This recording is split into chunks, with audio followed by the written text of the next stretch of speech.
Okay, wait a minute, I gotta show you this real quick.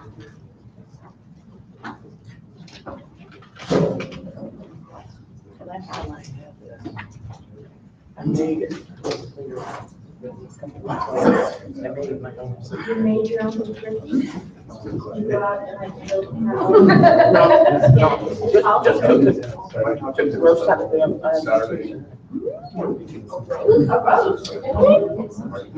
Protein? Onion, marinade. It's good.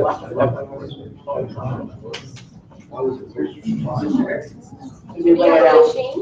You have a machine to dehydrate it? Overnight. Turn it every 2 hours. For how long? Like a day? How many hours? It's 8 minutes for sure. 8 hours? But, yeah. I mean, it's not something you want to make. You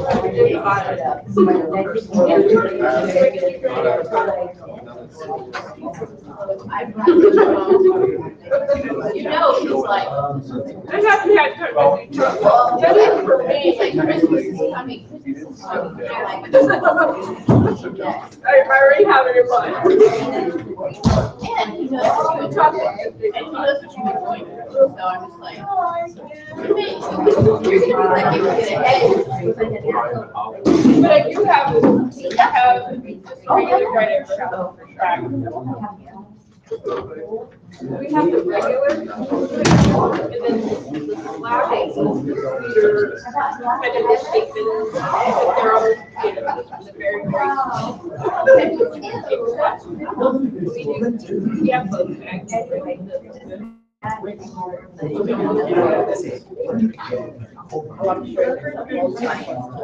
My mom and dad grow it. That's what, yeah, but we just sell it. And then,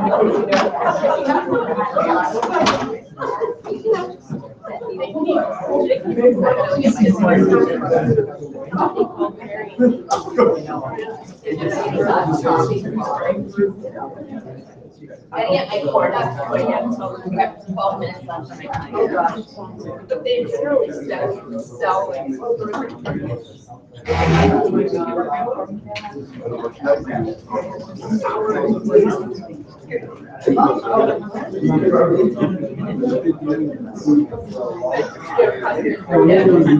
Yeah, that's what I like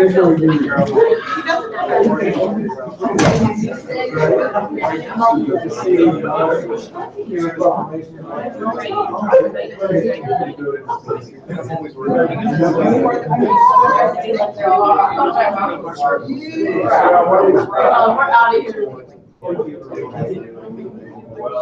How are you?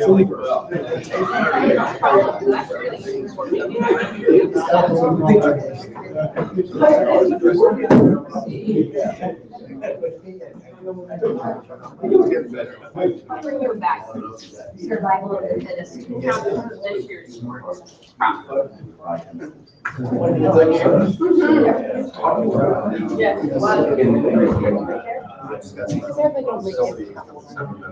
I think they do. They do. If it's not like they have a real, yeah. Go out there. They have a historical part for what? How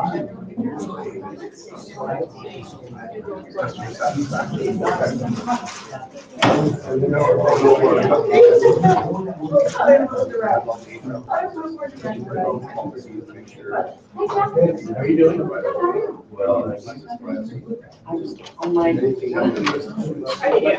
Yeah.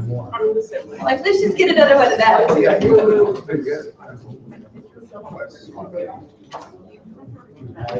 All right, yeah.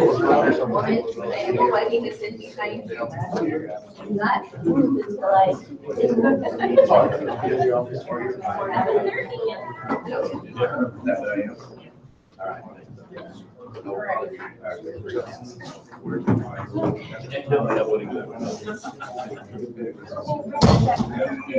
Did you take a conversation?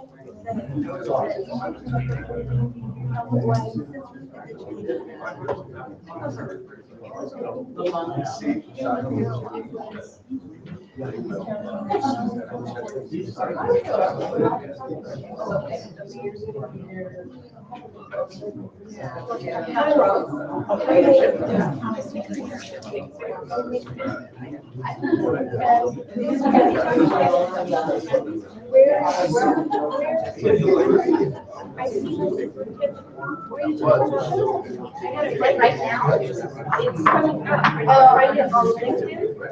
That's is that where you saw it?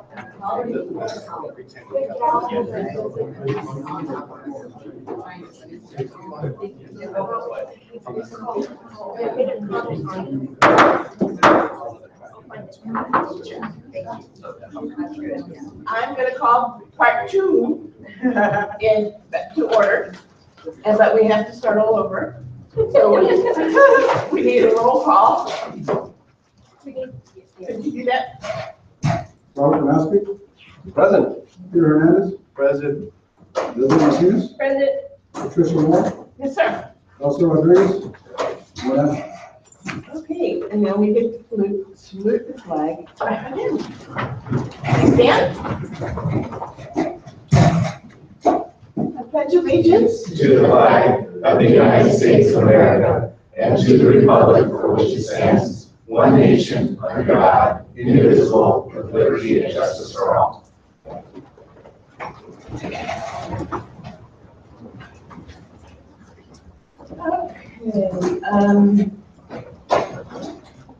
we need to approve the agenda. Do I have a motion to approve the agenda? So moved. I'll second it. So, as part of the discussion, I would like to pull item 5A and where is it? Item 5C. Well, that we can handle in the next part of, this is just the agenda as a whole, and then when you get to the consent phase, that's when we pull it. No, I think Am I too, I think the It can perfect actually thing go is, either way. It can go either way. So Okay. we can either pull them at the beginning for discussion, or we can pull them during the consent time. So, Okay. once you you said pull them, 5A yes. and 5C.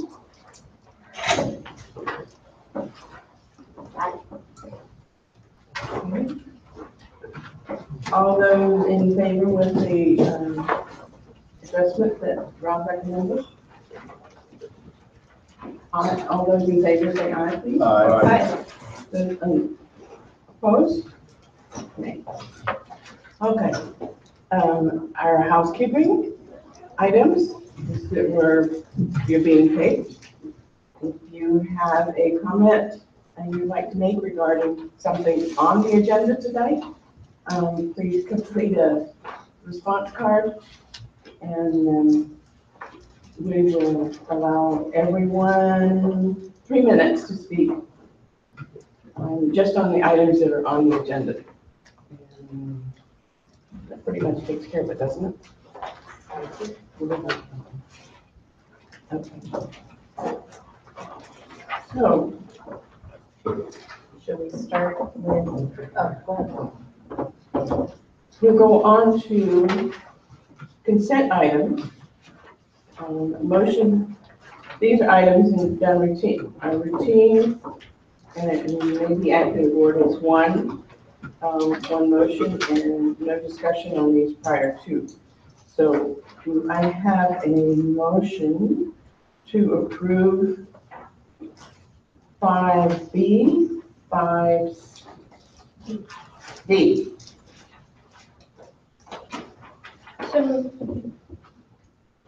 A second. Second. All She of already- those sorry. in favor? Aye. Those opposed? And do we want to discuss Let's do those first. 5A now? Okay.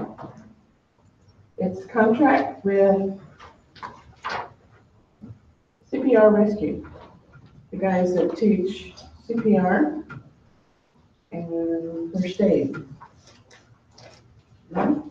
Yeah, so pursuant to what I was referring to at the last board meeting, I believe, where I really, I think the board's time might be better spent not reviewing every single contract, but for that to really be good for the district, we need to make sure that these things are buttoned up. And what caught my attention in this one with CPR rescue was in the compensation part of the contract, it says $35 per person per hour, when I think the intent was just to be $35 per person. So again, if we should fall, if there should ever be a disagreement with this particular contractor and they went into, not be so friendly with us, they could say, well, I took the class, the actual class instruction was an hour and a half. So again, it's sloppiness, and I'd like to get cleaned up before we approve it. I think it says $35 per person.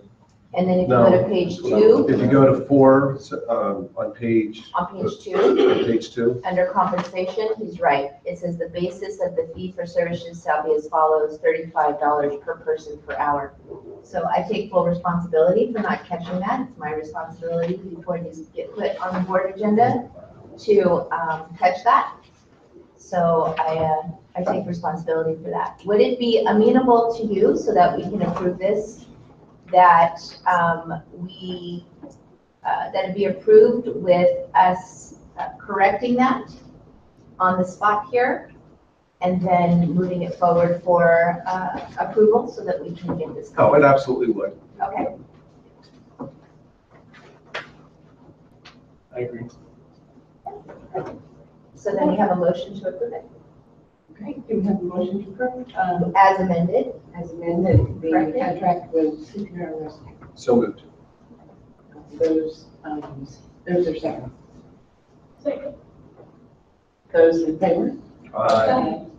Those opposed? Okay, now 5C, Hollister School District with Stepping Stone.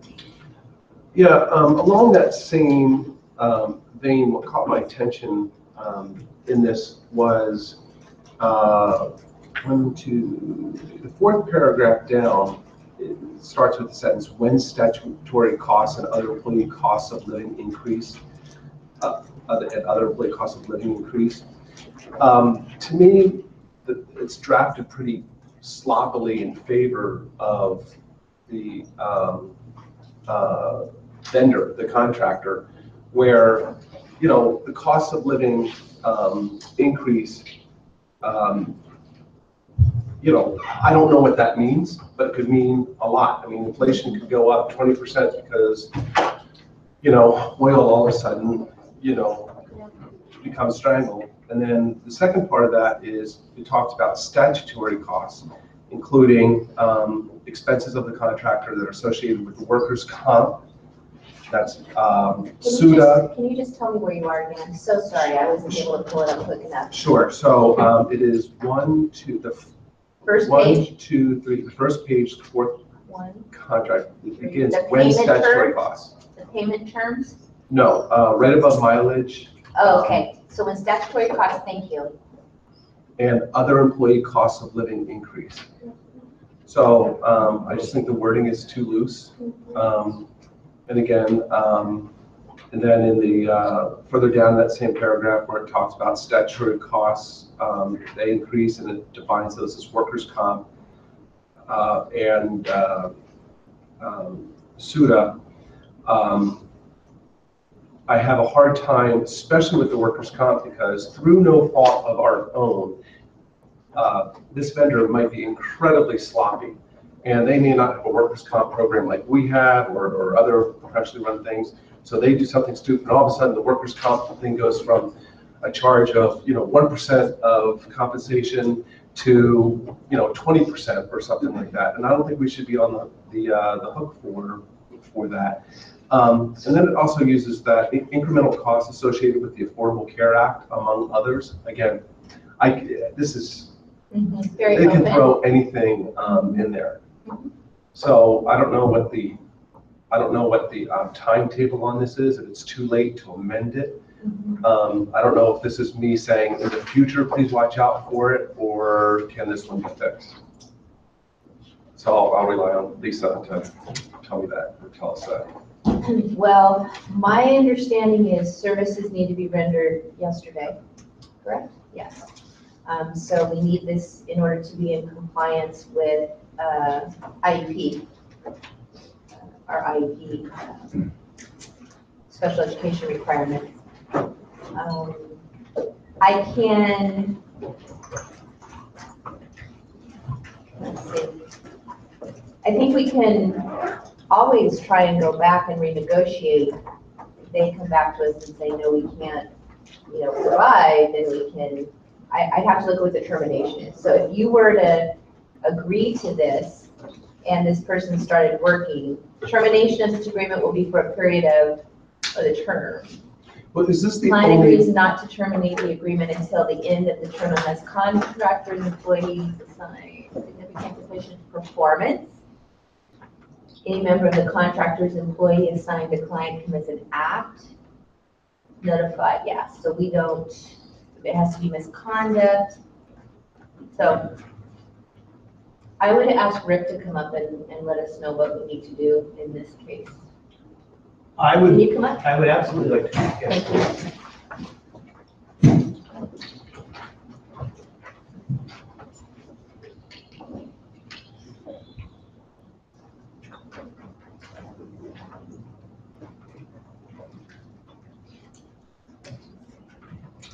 Is this on? Yes, it is. In my opinion, I believe that we can go back to Stepping Stones and ask them to change the contract, and we can bring this back to the regular board meeting On the 26th. on the 26th. Thank you, Rick. You're welcome. So we can table this.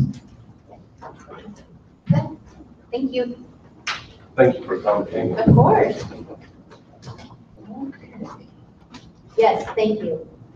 Yes, we need a motion to table it. Thank you. Oh, We need a We need motion. I'd like to move that this, Don C be tabled for further information. Second. Can we get some discussion on it? Yep. I just want to get some feeling from the board members. Do you think that I'm being too tough on this? No. Okay. Just want to make sure. So moved. All Also, those, there you all those in favor? Aye. Those opposed? Great. Okay, we'll move on to discussion action item resolution in the matter of the 03-17-18 matter of the GAN limit. We're going to revisit this. We were too fast last at the last regular board meeting. Not a problem. Good evening, members of the board, Superintendent Dr. Andrew. So the GAN limit was something conceived, I believe, in 1979. The whole purpose of the GAN limit was to basically put a cap on local government spending. Now, basically took a baseline year about 1979 and only allowed a certain percentage increase from there. And while that may in theory have worked for some entities, it does not work for public school districts. So what we have to do every year is we have to ask the board to approve, approve a resolution to basically remove that limit so that we can actually spend as much money as we need to educate our children. So without the GAN limit, we would be limited, or with the GAN limit, we'd be limited to spending, off the top of my head, I think about $29 million next year, which is about half of what our budget is. So that's the purpose behind the GAN limit resolution, and we definitely recommend that you pass the resolution. Thank you. Okay, I will move that we approve the resolution 03-17-18 in the matter of the GAN limit. I'll have a second. Second. All of those in favor? Aye.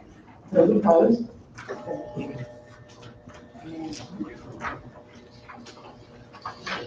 Mr. Elias has stories. I do. I have a story of our 2016-17 financials and how they turned out for the year. So I'd just like to start, just to kind of keep it fresh in everyone's minds, some things that we have coming up and things that we are sort of looking at moving forward in the next few years. And that, of course, taking a look at our ADA, our unduplicated percentage, our COLA, those things that are going to be affecting us fiscally in the next few years. So we are looking at an ADA increase, looking at enrollment today. It looks like we're just about right at about the level to meet what we projected the 2017-18 ADA. So that's good. That means the revenues that we were sort of anticipating when we took a look at 17-18 budget are going to be pretty close. Unduplicated percentage is, we're predicting to be dropping further. It has been dropping the last few years, and that's possibly due to changing demographics with all the new construction, all the new people moving in. It's different, kind of a different socioeconomic demographic there. So no changes really in COLA gap funding. PERS rates moving forward are kind of staying how they were back in June. As you see, PERS going up from 17-18 to 19-20 from 15.5 to 20.8%. So that's a huge increase. STRS is going from 14.4 to 18.1. So just again, kind of what this looks like.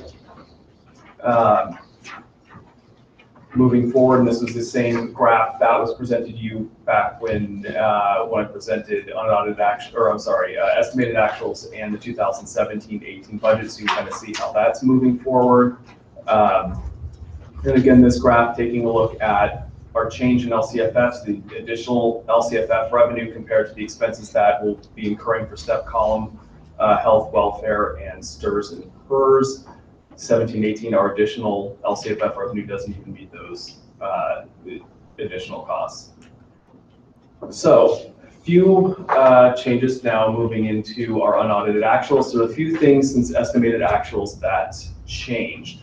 So the original deficit that was projected for estimated actuals was about 2.02 million, and now we're looking at about $920,000.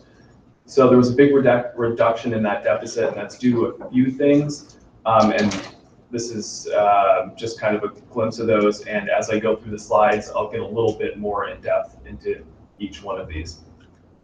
So first of all, let's take a look at our 2016-17 general fund revenues. There wasn't a big change in LCFF, a little bit in federal, but not substantial. Now, the two places where there are going to be very substantial differences, state and local revenues. So for other state revenues, you're going to notice a huge difference as compared to compared to estimated actuals of about $2.038 million. And there's a reason for that. So a couple of years ago, GASB, or Governmental Accounting Standards Board, put out a pronouncement that changed how public entities have to report pension liabilities and pension expenses. So part of that is we now have to recognize on our books the amount of money that the state legislature contributes to CalSTRS. So how that works is state government contributes a big chunk of money to CalSTRS every year, and we take a portion of that, and that portion is basically they take a look at how much we contributed compared to how much was contributed as a whole. We take that percentage, and that's the amount we have to recognize. So what we do is we recognize in other state revenues that portion that the state contributed. So it's $2.038 million on our books, and we count that as revenue because they're saying they're paying it on our behalf. So that's money we received. And then on the expenditure line for benefits, there's an equivalent amount going out. So the net effect to our ending fund balance is zero. But we have to recognize that in each of those lines. So that's why you're going to see a difference here. but the net effect is zero. It wasn't actually anything we received, and it wasn't anything we actually paid out. This was just us recognizing the amount of money the state legislature contributed to CalSTRS on our behalf. So that's the CalSTRS on behalf. You're referring to the 9,263,297? No, I'm sorry. This is in the other state revenues line. So within that line, as compared to estimated actuals. So the other local revenues came in just a little bit less, about $215,000, and that was because we ended up receiving in revenue from the SELPA that we weren't anticipating. So we ended up getting a little bit more there, so that helped us a little bit towards that $1.1 million reduction in our deficit spending. So that left us total revenues of just a hair under $59 million in 2016-17. So here's sort of a breakdown of what we were looking at. So where did our revenue come from in the general fund? So if you take a look at EPA, property taxes, and state aid, the vast majority of that is our LCFF revenue. 1% of the property taxes is actually what's called 8602, which is our special ed revenue coming through the SELPA to the district. So most of our general fund is LCFF, a little bit of federal revenues of Title I, II, our migrant, Title III. Other state revenues are lotteries. Also in that other state revenue is our now STRS on behalf. And local revenues comes from really a variety of sources, anything from donations, other money in from the SELPA. So onto our expenditures. Certificated salaries came, so it's 26.447 million for 2016-17. Our estimate was 26.447. It came within a couple $100 of what we estimated at estimated actuals. Good for you. Awesome. Yeah. Classified salaries came in at 8.4. They were at about 8.3 at estimated actuals. The difficult thing with that is a couple of things. One, the amount of vacation time that classified CSEA employees get paid out at the end of the year can be a little bit difficult to estimate because we don't really know until all vacation timesheets come in. Also, included in that are all of our non-bargaining unit, meaning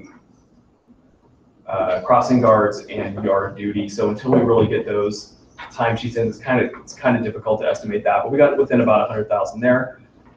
We came within about $7,000 on employee benefits. Now, the reason this is showing 7,000 plus 2.038 million is because of that STRS on behalf. So that's why there's such a large difference there. The reality is it was what actually went out was very close to what was estimated. Now, books and supplies came in at about 2.48. That came in about $160,000 less than what was estimated at estimated actuals. A couple reasons for that. One, where there was some timing differences. So if we don't actually receive items that we ordered before June 30th, we have to put them to the next year. So that was part of it. The other part of it is really trying to nail down open POs. So when we have open POs, we talk to all of our departments and we go through what everyone anticipates spending. It's difficult kind of trying to track those. So at this point, we're looking at ways to track those expenditures a little bit better. We're looking at using forms when people want to order things off those open POs so that we can keep a little bit better track so we can estimate these things a little bit better towards the end of the year. So next part is service and other operating expenditures. This actually came in about $400,000 less than what we had estimated. Now, one major reason, about $100,000 of that, is due to, we had overestimated on our utilities. So we now have 2 new sites with air conditioning, and we have this solar that's kind of increasing in cost every year. So that came in a little bit less. So thankfully those air conditioners can be very energy efficient, much more so than. Sorry to interrupt, but yeah, no worries. I was just thinking, is there a way, I know the high school did, is there a way for us to refinance that agreement, or that, you know, take it to another bank or something? Right, so I've been speaking with some people, and actually speaking with the city, because they were in the same, they were kind of in the same kind of contract as we are. So I'm working with them and with an outside vendor, and we're having conversations with their, you know, shopping around to see what they can do for us to get us out of it, get it lower, whatever they can do to save us some money on that. So yeah, we're definitely actively working on it, for sure. And the other part of that, you know, with the reorganization and everything through the year, we you know, went to our departments and said, you know, what can we do to reduce expenditures this year? So everywhere they could with contracts and contractors, if we could do it in-house, our guys did it. So it was awesome, and as a result, we saw some pretty good savings there. So that's why that came in a bit lower. Capital outlay came about right on. Other outgo is the other area where it actually came in significantly less. So what we have is, with our SELPA, we have some of our students, or some of the students that reside in this district who are preschool or exceptionally special needs, deaf and hard of hearing, things of that nature, that actually go to schools that are either run by or funded through the SELPA, and we pay what's called excess costs. So whatever the SELPA doesn't pay for, we come in and backfill. So all year when we were asking SELPA, okay, so what's your estimate? What's your estimate? They said, estimate what it was last year. So that's what we kept doing. Even up to the very end, when we did estimated actuals, we said, what do you estimate it's going to be? They said, estimate what it was last year. It came in $250,000 less than it was last year, which, not going to complain about that, but it does make it difficult when we're trying to get these as accurate as possible, to really get a good handle on what this is going to look like and get those estimated actuals as accurate as possible. So with that, usual indirect costs, when we have, you know, federal programs, you know, whether it's child nutrition, Title I, Title II, III, migrant, we can charge those programs indirect costs. So it's money basically we get to take from these restricted programs and put it into our unrestricted general fund. That's what that is. So you can see that sort of shifting over. We're able to put about $542,000 in that, and that's normal every year. We see that. There was a transfer out of $600,000, which was in there at estimated actuals, and that was actually taking money from our Prop 39 energy efficiency and moving that over to where a project was funded out of, I believe at the time it was Measure on Bond funds, and that portion was supposed to cover some of that. So that's where I came from. So that left us with a total of about $59.9 million in expenditures last year. And just to get a general idea of what our general fund looks like here. So as you can see, as usual, certificated salaries coming up 44%, classified salaries 14%, and employee benefits about 25% of our budget. So that leaves us at, if my math is right, 83%. So inching up there, it's getting a little high. Books and supplies, about 4%, which is actually a little bit higher than it usually is because we had a curriculum adoption this year, so it comes out of that line. Service and other has gone down a little bit, 10%. Capital outlay and other outgo are generally very small. So taking a look at our ending fund balance. So we were looking at a total ending fund balance at the end of this year of about 8.35 million. Available for reserves is about about 6.4 million. And okay, my slide with the percentage is off. So, so we're looking at just over 10% reserves at the end of this year. Can I just make a comment about that? This is the worst week to be observing our legislature because they're trying to get work on a whole slew of bills. And my stomach is actually, was turning yesterday and somewhat today.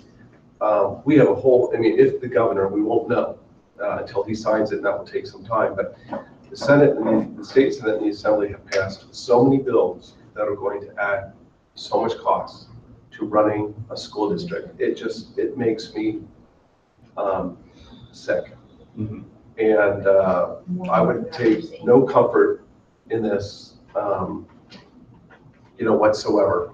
We won't know until the governor signs them, and we generally are being run like a kingdom because the Assembly and the Senate are just throwing everything out there, and ultimately it's going to get down to Governor Brown and him being a reasonable person, but it does not look good for school districts. Right. So, in that, along with the slew of other things coming up, STRS, PERS, minimum wage increases, another very large one, it's for these reasons that we need to be fiscally conservative and maintain a good level of reserves, knowing that these things are going to come up, they're going to be an expense. We're opening a new school, there's going to be a lot of expense associated with that we're going to have to start building up for. So it is definitely important that we stay out of deficit spending, put a little bit more in the coffers to make sure that we can weather the storm and we can be able to handle those things as they come down, for sure. The 6.4 million with a 10% reserve, that's not counting the 700K that goes to the county treasurer, correct? That does not. So that brings it down to 9.6. Wait, no. So the line item says reserve for treasurer. Oh, yeah. Right. So when he gave us what's available for reserve, the 6.4 million and the 10%, that did not include the 700K. That did not, no. Right. No. So that will bring that percentage down for sure. And what is our expected, what is the cap that we already set as far as what reserves? I don't think this. Or I mean, our minimum actually, I'm sorry. So I believe the minimum reserve, and I was trying to go back to find something in writing. The best I could find was 12%. So. That's right, historically. And he's combing through everything in the attic. Yeah. Boxes. Nothing yet, it's only Yeah, what the board had originally gone back and kind of projected. We almost have to reconsider what that means, right? If there's added cost, right? If you're running, as you run it, you're gonna have, what's your bottom line, right? What makes you able to handle, a healthy reserve so that you're able to keep your doors open. There's always The state Senate and the Assembly took action on a CSBA sponsored or CSBA supported bill. Again, we don't know if the governor is going to sign it or not, and it was unclear to me whether we as a rural school district would be. I mean, technically, we are a rural school district, right? No, we're not a rural school district. What classifies you as a rural school district? Size, your budget, location. I mean, the thing we have going that may seem like we're rural is location, but we're not. I mean, we have main thoroughfares here. We have a city economy that supports our district. we have one of the lowest employment rates in the state. That doesn't say too much. So, just to kind of finish some things up, general fund contributions to other programs. So special education, obviously a very large contribution this year was about $6.7 million. So that was the difference between our expenses to run special education programs and what we received from the SELPA. We did have to do a contribution to migrant programs, about $21,000. And of course, our routine repair and maintenance. So that's all the wonderful things JT does. We contributed about $1.34 million to that. And there were about $12,000 in other miscellaneous contributions, mostly to old resource codes for donation accounts and other things that had been overspent that we just cleaned out this year instead of letting it ride on the books. Can I ask Rick a question? Rick, what is the percentage of contribution that our district has for special ed? You know this right off the top of your head, don't you? Like 55%. 55%. And what is the average in the state? About 40%. Right. So we're expected to contribute 55%, and the average in the state of California for other districts is 40%. Thank you.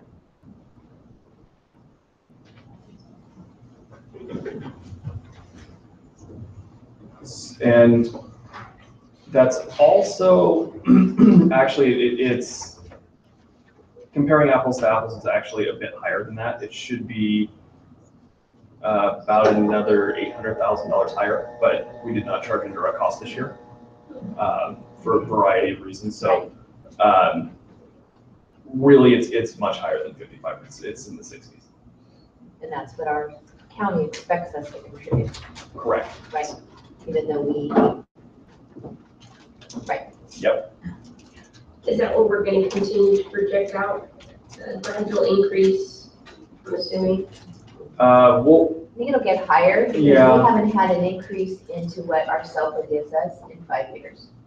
They've given us the same amount for the last 5 years.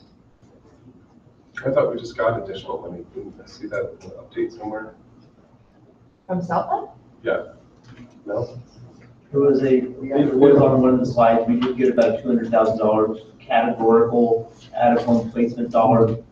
But so did everybody else. Yes, absolutely. It's not like it just came to this district. It was distributed percentage-wise to all the districts. So Right. still, when you look at the percentage ratio, we're still much higher. right, and it's actually not reflected here with the contribution because that actually, because it was restricted to just out of home, But we can't. it wasn't Yeah, spent in but- 16-17, so it's actually sitting on our restricted ending fund balance, and we'll be using it in 17-18. So that it wasn't really a factor here. Can I give you that?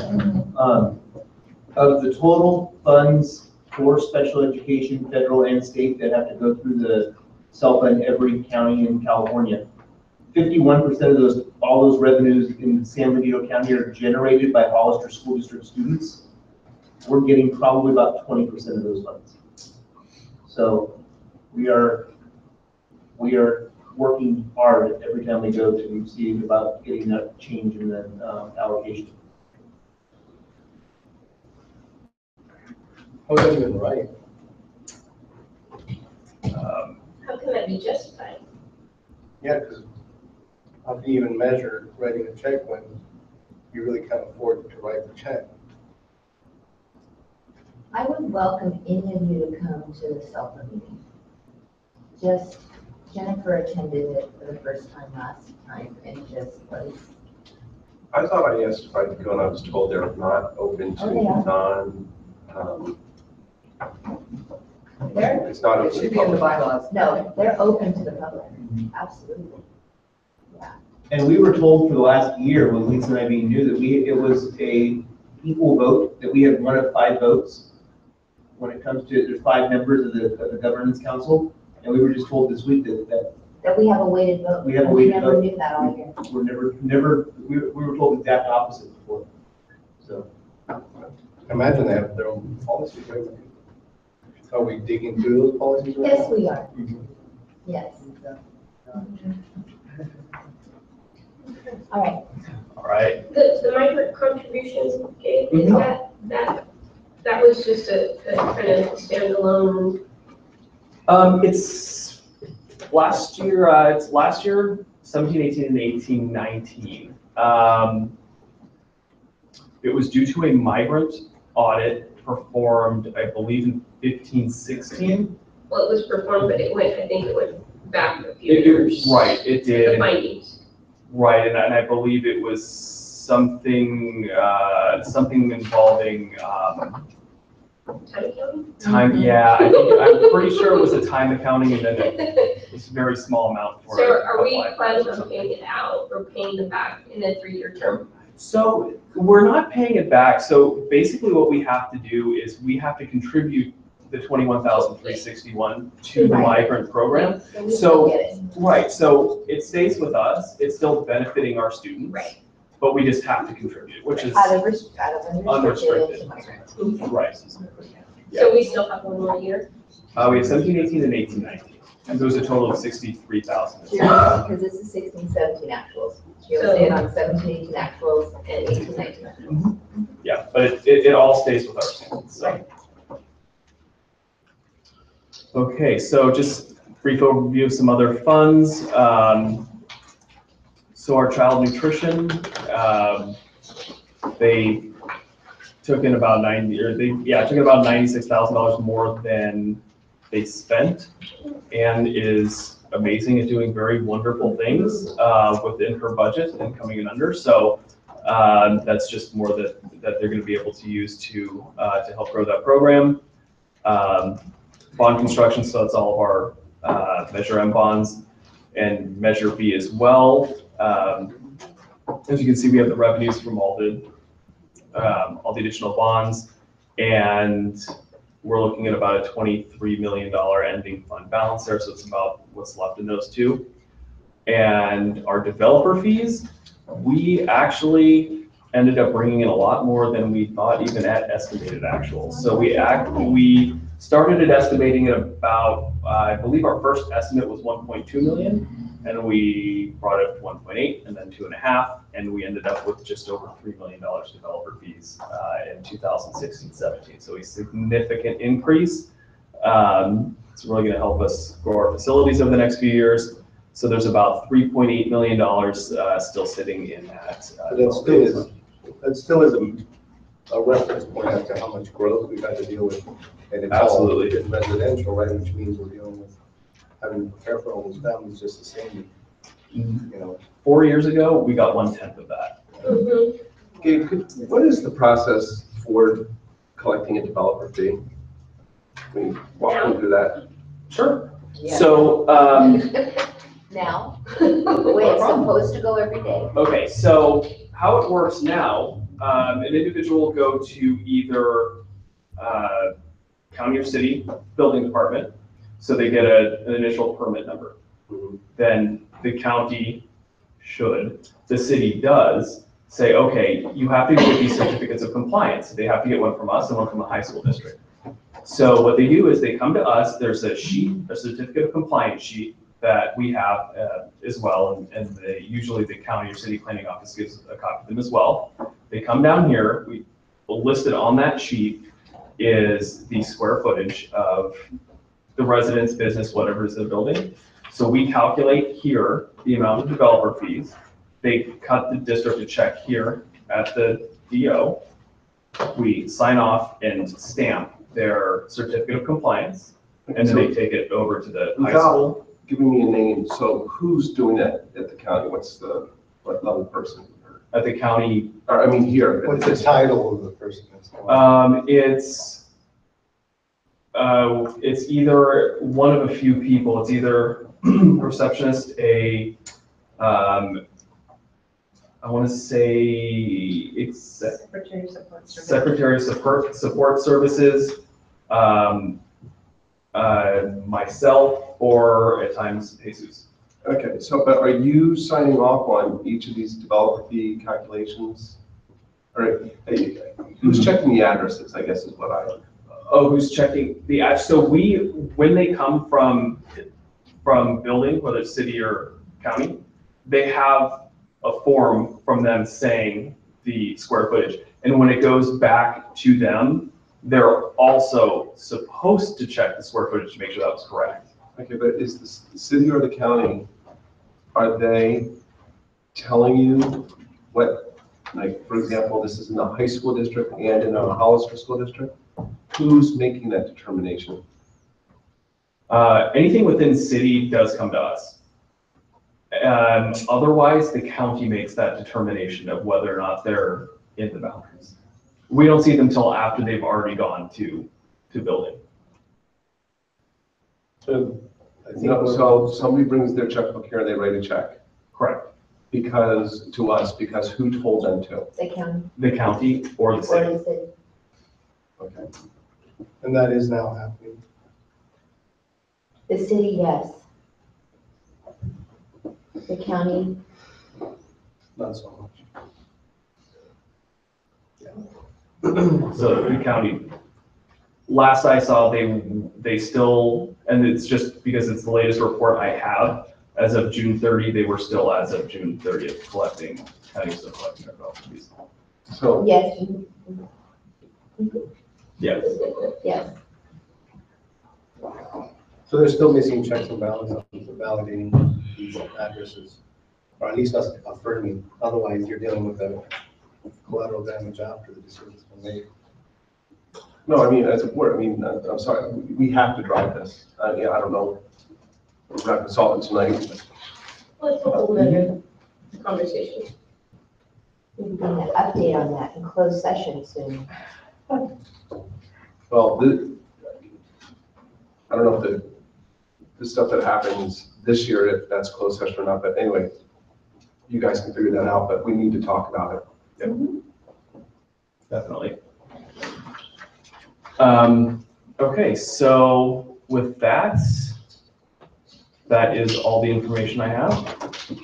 If you have any questions, clarification, anything else you would like me to discuss, anything you want me to go over? Two cards, Pretty thorough. and then we'll bring it back to us. Sounds good. Jack, walk over. Can I come first? Sure, Cheryl?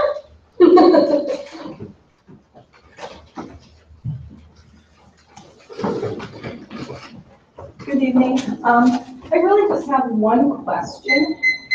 And that this is the second time I've heard mentioned that we need to keep reserves for the new school. That we have money that we're going to have to be spending to fill it, to finish landscaping or something like that. I was under the impression when I voted for the proposition that it was an all-encompassing bond measure, that the school would be complete. And so I would like to know, and even if John can fill us in on that, I don't know. But I was under the impression when I voted for it, and the people that I've talked to thought, what do you mean? All that money should be filling the school, getting it ready for students. So I'd like to know how much money we think we need to spend, if we really do need to spend some of our own money, and what exactly it will be for.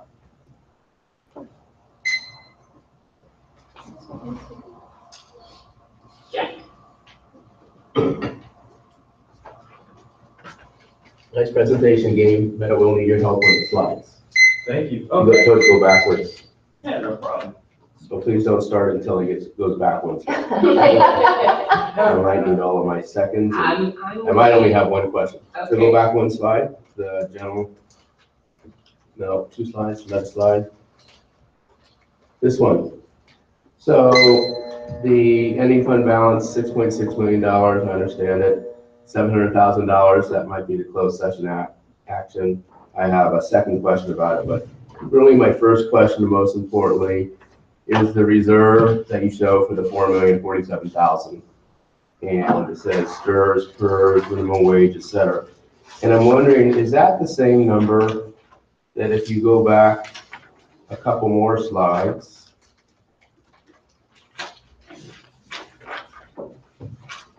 This slide, Dave, Oh, yes. is that the same number more or less where the total is? This is kind of a multi-year projection, the 4,277,000. Is that kind of what you're reserving against Well- those expenses over the next 3 years? Not necessarily, I mean, not necessarily those in particular as, we say we expect to do that with the fund balance every year. But what we have to recognize is we have those expenses coming up.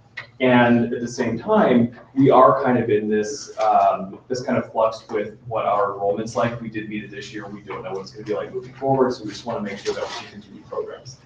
Okay, I understand that. And that's kind of what I thought you might be saying. Can you please go back to that, the third to last slide again?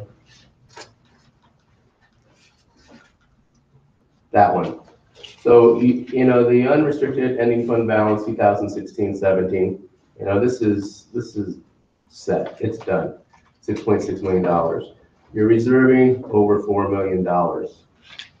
But if you go back to that other slide, so slide 2, yes, you reserved against those expenses, but what you don't show is the local control funding formula increases of $5 million. So the way that I think is, okay, you got 6.6 million ending on June 30th. You're reserving $4 million in expenses, pretty close to here, but you're not showing the $5 million, which really would put that at $11.6 million. Are Because you talking about a projection or are you talking about the actuals? well, it's kind of a combination of the two, because the unaudited actuals is an actual, it's not a projection. But the reserve that he shows is a projection of the expenses. So if he's showing the projection of the expenses of $4 million, shouldn't he also be showing the projection of the $5 million? Because, I hear what you're saying. which really will put it at $11.6 million for apples and apples. That's question number 1. Thank you. Question number 2 is, I'm Hesta.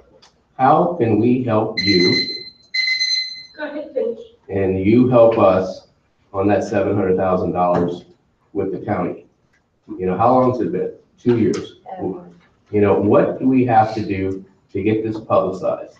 I mean, if this was money that I think is due me, and I do, but it's not just me, it's all of us. What kind of publicity do we need in terms of meetings at the Board of Supervisors, San Diego County Office of Ed, newspaper, radio? What kind of major publicity blitz do we need to say, how long does it take for an audit? You've done an audit every year. It gets done. This has been on at least 2 years, and we need to get this thing resolved. It might go unfavorable against us, but we need it resolved. It's done. Last question, really quickly, is this slide game. These are the major changes since the estimated actuals are $1.1 million. I've been saying for years, I know I've been up here more than once, that it has been historical that the Hollister School District overestimates expenses at the end of the year by $500,000 to $1 million. I really, don't see much of a control in terms of $214,000 for the special ed revenues. But the other is the expenses, $810,000. What I would, the 250, the 400, the 160. If you add that on up, reduction in excess costs, contracted services, supplies and equipment, those are all expenses. It's $810,000. Right within the range of what I've been saying is historical. What I would like to recommend is for future planning, and I know it takes a little bit of work, is to have a third interim report. I know it's not required. We're not qualified. We're not negative. But a third interim report should help us get closer to what the actuals are actually going to be, because the only other time you have it is the second interim report, which is March 15th. If you had a third interim report, actually, it might be a little bit of work, Gabe, but it should actually help you in the budget process, because the third interim would be before June 1st. And then you still have a month to get your budget. And it should tighten this so that we don't see such major swings. And it should also help you in your planning. Thank you. Thank you, Jack. Okay, so definitely some good questions. With respect to this $250,000, we also had zero control over. That we actually weren't told that until last week of August by SELPA. So we had zero control over that. Our second interim report is not our estimated actuals. I know that may have been the practice of the past, but they are actually completely redone in May. So it kind of actually is a third interim. They're completely new numbers. It's not second interim numbers that have been done in the past. They are actually a completely new projection. So there were a couple other things you're talking about. Cheryl had mentioned the new school and those sorts of costs. So while the bond does pay for building, all that stuff, furniture, there are a lot of other things that we can't pay for out of the bond that we still do need to put in the classrooms, books, people. I mean, what we don't want is all of a sudden one year we have this new school open and we have this huge amount of expenditures for new teachers and administrators and instructional aides and everything that goes into running a school to hit you all of a sudden and not be prepared for it. So we need to start putting a little bit aside for that so that we know, hey, we have this, it's not going to be this huge surprise, this big jump one year in our expenditures. So we know what's coming. Can I just, we don't know what the cost of the ground is going to be yet, much less, anything else. We don't know, what all this Hurricane Harvey and Irma, and I don't know where Jose is right now, but that's going to push the cost of materials up higher and stuff. So it's totally prudent for us to reserve for that, because what we don't want to do is erect cinder block or whatever it's going to be made of, and then not be able to do anything with it. I mean, that would be the shame. I mean, anybody who's built anything knows it's always more expensive, and you can't plan for every contingency. Mm-mm. Okay, so just turning it back here to any other questions from the board before we approve the unaudited actual, hopefully, or recommend you approve it. Nope. Great. Okay, then I will entertain a motion to approve the 2016-17 unaudited actuals. So moved. Second. All those in favor? Aye. Aye. Those opposed? Thank you. Now, thank you, Dave. Thank you. I will entertain a motion to adjourn. So Second. All those in favor? Aye. Thank you guys for coming. and I just want to publicly recognize you. Yeah. We're amazing. Thank you. Yeah, thank It you was so much, fun. Jennifer, for your first out there. As well. Thank you, principals, for traveling, staying, Yes. digesting the budget. This one.